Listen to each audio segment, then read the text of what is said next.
Is the Motorola Moto G Stylus 5G a good buy in 2021? Well, in this video, we're gonna find out. What's going on, guys? Kalipas Tech here, coming back at you with another video.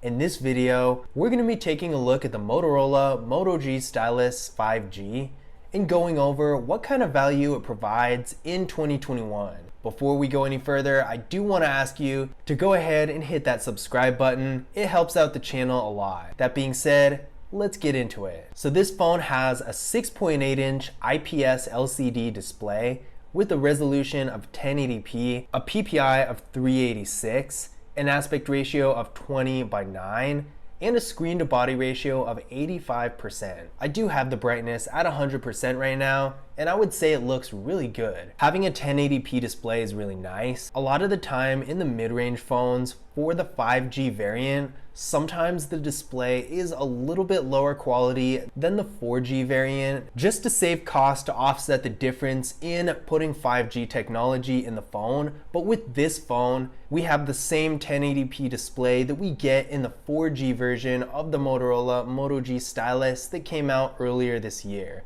So that's really good. And another thing I like about the display is its size. Having a large display like this is going to be really good for content consumption. So if you're watching videos or maybe playing a game or even viewing photos, since the resolution is so good, it's going to be better on this display than a smaller one, just because everything is going to show up that much better. So you can see all the fine details better. For the front-facing camera, this camera is 16 megapixels. And it's a hole punch front facing camera, which I am really happy about. It goes with the design of the phone really well. And it's really similar to the 4G counterpart of this phone that also looked really nice. Overall, the phone has a thin design that's really comfortable to hold in your hand and to carry in your pocket. So even though you have a large display with this phone, you don't really notice it, so it's not too awkward or too bulky. This phone has 256 gigabytes of internal storage with microSD card expansion, which is a ton of storage. If you're a power user with lots of different apps and lots of photos and videos and that sort of thing, this is going to be a huge benefit for you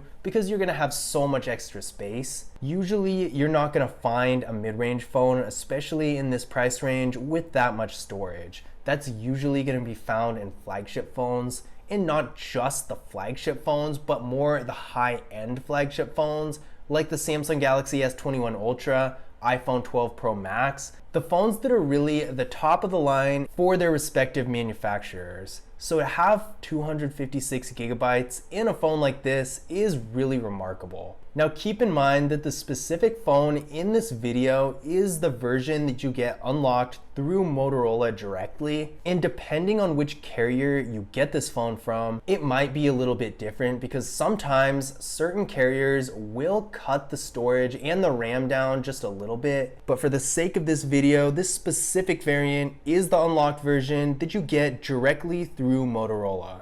Now there's no wireless charging with this phone, but we do have a fingerprint scanner right here on the back, as well as face unlock. The fingerprint scanner is in a decent spot, but I do like the Motorola Moto G Stylus 2021, the 4G version that came out earlier this year, a little better as far as the fingerprint scanner goes, just because that fingerprint scanner is right here on the power key instead of the back, and I think that's a little bit more convenient. But regardless, let's test it out and see how it works.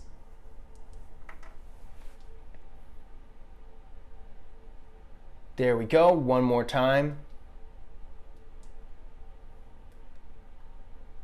And there we go. The fingerprint scanner might not be in the best spot compared to the 4G counterpart on the power key, but it's still just as fast and equally responsive, so there are no issues here.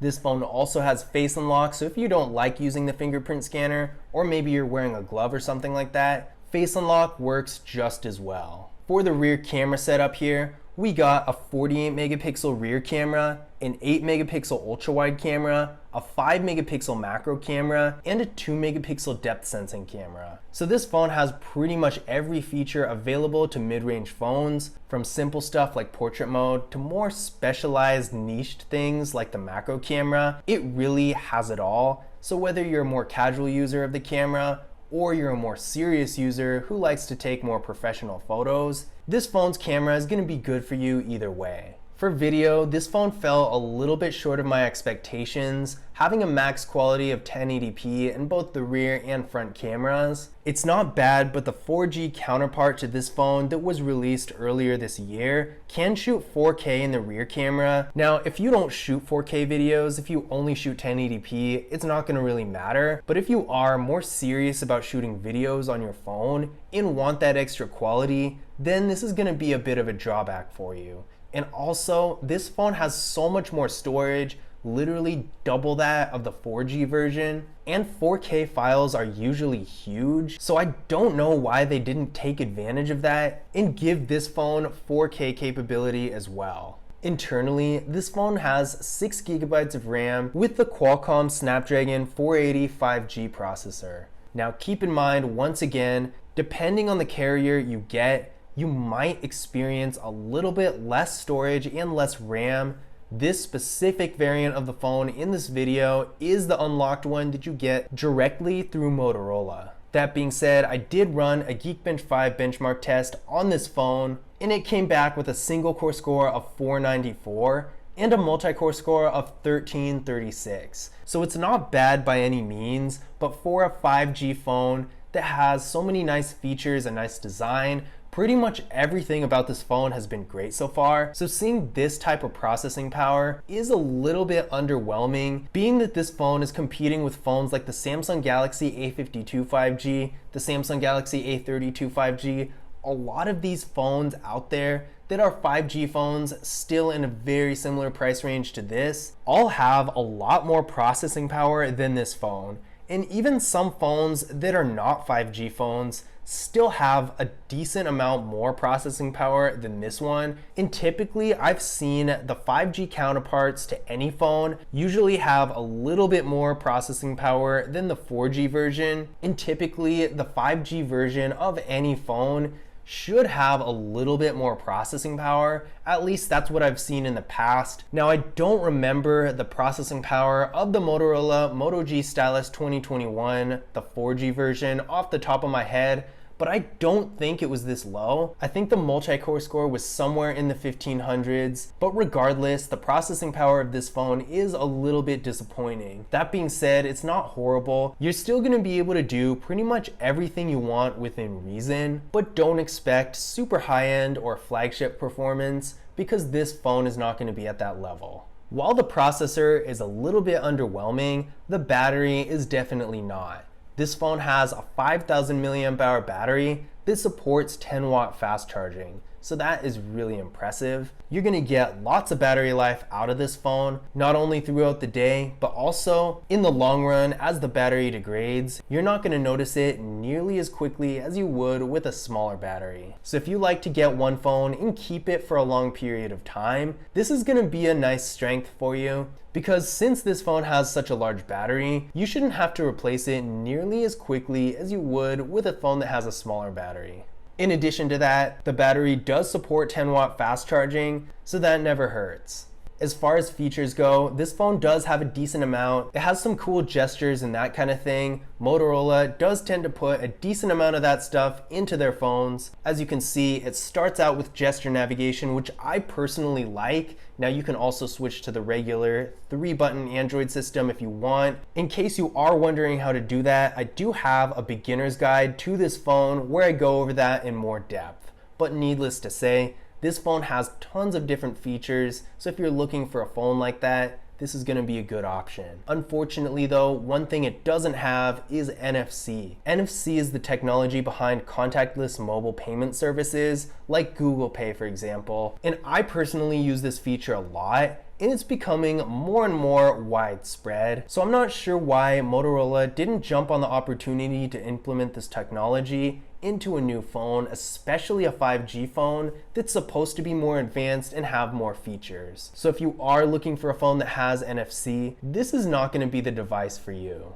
So in conclusion, is the Motorola Moto G Stylus 5G worth buying in 2021? Despite a couple more surprising shortcomings, I would still say so. This phone has a really large, really high quality display, which is going to help you out with content consumption of any kind. It has a ton of storage, which I personally think is its biggest strength, and it has a really good camera and a huge battery. There are lots of different pros for this phone, and really the only places it goes wrong are the processor, which I think they could have done a little better on, not having NFC, and not being able to shoot 4K videos in the rear camera.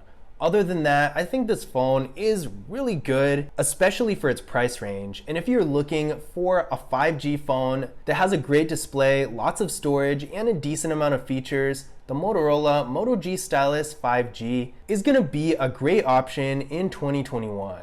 But I hope you enjoyed the video, and I hope you found this information useful as well. If you did, don't forget to leave a thumbs up and subscribe to the channel. And if you happen to be watching this after you bought the phone, definitely check out my tips and tricks video and my beginner's guide for the phone on the channel. But that's it for today. I will see you in the next video.